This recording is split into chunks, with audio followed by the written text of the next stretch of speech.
স্বাগতম আপনাকে www.oishop.com.bd তে।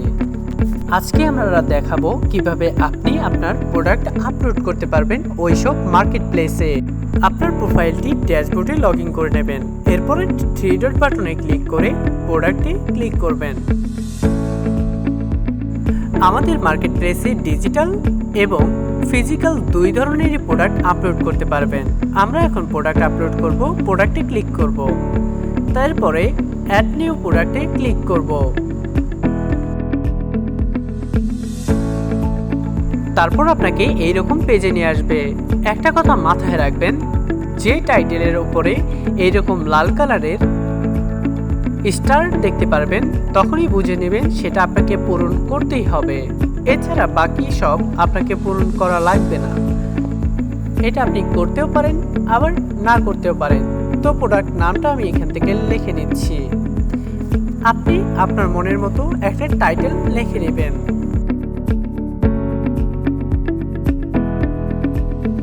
প্রোডাক্টের টাইটেল সিলেক্ট করার পর এইবার প্রোডাক্টের ব্র্যান্ড সিলেক্ট করতে পারবেন। প্রোডাক্টের ব্র্যান্ড বর্তমান সিলেক্ট করা হয় নাই, সেহেতু আপনি না দিতে পারলেও সমস্যা নাই। পরে আপনি আমাদের কন্ট্যাক্ট নাম্বারে যোগাযোগ করে আপনার প্রোডাক্টের ব্র্যান্ড সিলেক্ট করে নিতে পারবেন। এরপরে প্রোডাক্টের ওজন কত এটা আপনাকে অবশ্যই সিলেক্ট করতে হবে। তো আপনার প্রোডাক্টে যদি ওজন না করা থাকে একটা আন্দাজ মতো ওজন এখানে লাগিয়ে দিবেন। এটা হয়ে যাওয়ার পর ট্যাগে এসে আপনার মনের মতো কিছু ট্যাগ বসাবেন, যেগুলো গুগলে কেউ সার্চ করলে আপনার প্রোডাক্টটা যেন সবার আগে চলে আসে। তার জন্য এইখানে অবশ্যই আপনার প্রোডাক্ট অনুযায়ী ট্যাগগুলো বসিয়ে নেবেন। আমি আমার মনের মতো ট্যাগগুলো বসিয়ে নিয়েছি। এইবার প্রোডাক্ট ইমেজে এসে আপনাকে প্রোডাক্টের ইমেজ সিলেক্ট করতে হবে। চুজ ফাইলে ক্লিক করে আপনি আপনার আপলোড সেকশনে গিয়ে আপনার প্রোডাক্টের ইমেজগুলো আপলোড করতে হবে। আমি আপলোড করি।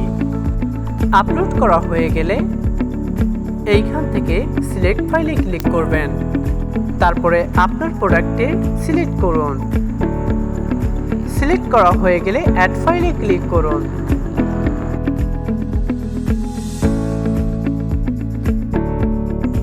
গ্যালারি ইমেজ সিলেক্ট হয়ে গেলে থাম্বনেল ইমেজটা অবশ্যই সিলেক্ট করবেন।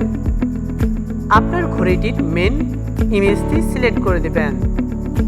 দেওয়া হয়ে গেলে একটু নিচের দিকে এসে দেখতে পারবেন প্রোডাক্ট ভেরিয়েশন। আপনার প্রোডাক্টটি যদি প্রোডাক্ট ভেরিয়েশন হয় তাহলে আপনি এখান থেকে এটা অন করে দিবেন।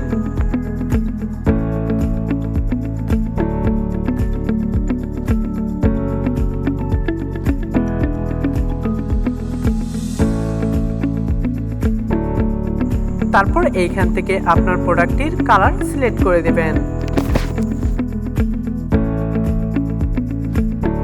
এরপরে আপনি অ্যাট্রিবিউটও সিলেক্ট করতে পারেন, কোনো সমস্যা নেই।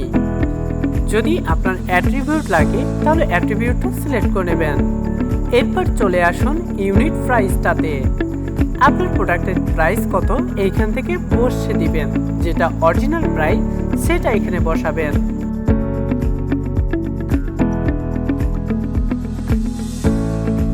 তারপর নিচে এসে দেখুন ডিসকাউন্ট। আপনি কত টাকার ডিসকাউন্ট করতে চান এটা এখানে সিলেক্ট করতে পারবেন।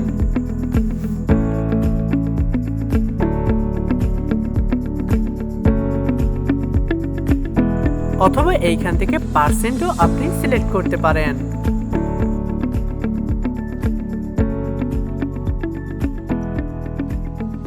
এরপরে ডিসকাউন্ট প্রাইসটা কতদিনের জন্য রাখতে চান সেটাও সিলেক্ট করবেন। এটা করতেও পারেন বা না করতে পারেন, সমস্যা নেই। তারপর প্রোডাক্ট ভেরিয়েশনে এসে আপনার প্রোডাক্টের এই প্লাস বাটনে ক্লিক করে আপনার সেই কালারিং প্রোডাক্টটি আপলোড করবেন।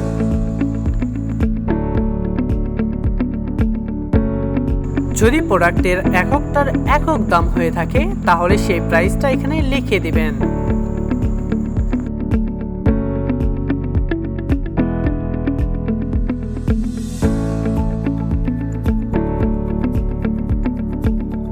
তারপরে প্রোডাক্ট ডেসক্রিপশনটা আপনার মনের মতো করে লিখে দিবেন, যেখানে আপনার প্রোডাক্টের বিস্তারিত লিখে দিবেন। এরপরে চলে আসবেন এসইও মেটা ট্যাগ, যেইখানে আপনি গুগলের সার্চ লিস্টে নিয়ে আসার জন্য মেটা ট্যাগটি ইউজ করবেন। এরপরে প্রোডাক্ট ক্যাটাগরিতে এসে আপনার প্রোডাক্ট অনুযায়ী ক্যাটাগরিটা অবশ্যই সিলেক্ট করবেন। এরপরে আপনি নিচে এসে ক্যাটাগরিতে এইখানেও সিলেক্ট করে দেবেন। মনে রাখবেন দুই পাশেই যেন একই থাকে।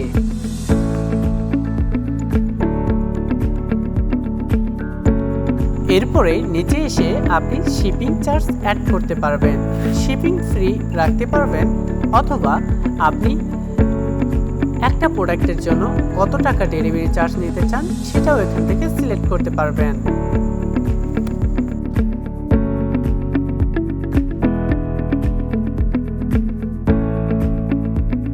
তারপর এইখান থেকে আপনার প্রোডাক্টটি কততে আসলে আপনাকে ওয়ার্নিং দিবে সেটা আপনি সিলেক্ট করতে পারেন। তারপর এইখান থেকে ক্যাশ অন ডেলিভারি বা বিভিন্ন ধরনের পেমেন্ট সিস্টেম অ্যাড করতে পারবেন। তারপর আপনার শিপিং ডেট কতদিনের মধ্যে আপনি প্রোডাক্টটি কাস্টমারের কাছে পৌঁছাতে পারবেন সেটা দিবেন, দিয়ে আপনার প্রোডাক্টটি আপলোড করা হয়ে যাবে।